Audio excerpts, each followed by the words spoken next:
So, for example, the jinn have an ability, which is that they can take on different forms, right? The Prophet Muhammad, peace be upon him, mentioned in one narration that the jinn are of three kinds. Now, they're not limited to these three kinds, but these are three main kinds. Those that fly through the sky, those that appear in the form of dogs and snakes, and those that come and go, right? And that's very interesting.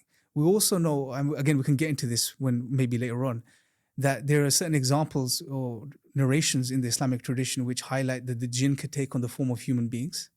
The jinn can take on the form of different animals and different beings. And it's when they take on these forms is when we can see them.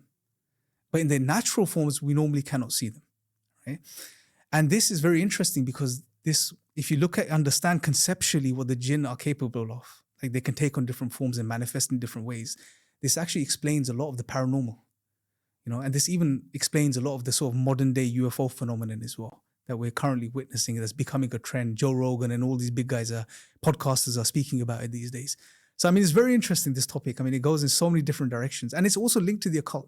If you study occult history, maybe we can get into this as well, you'll see that the link with the jinn, they may not call them the jinn, some do, some have different names for them, but there's always a link there with the jinn.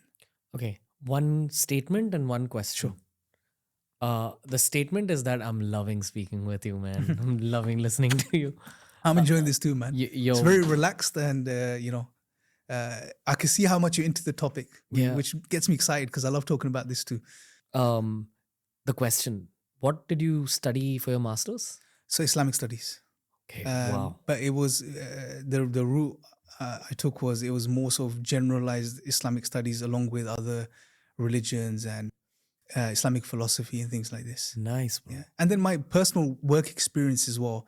I actually gained much of my knowledge through my work experience because my work allowed me to read and study a lot in an autodidactic sense by myself as opposed to academically. The academia I went into later on again, back to academia. Give us some context on your work. So I work for an organization called Sapiens Institute. Our objective is to share Islam intellectually, removing the misconceptions and there's a lot of nonsense out there. Not only Islam, with other religions as well these days. When politics and religion and other objectives get mixed in, religion takes the brunt of it most of the time, unfortunately. But our objective is share Islam intellectually with people, remove the misconceptions so they can understand what Islam actually is and what it actually teaches.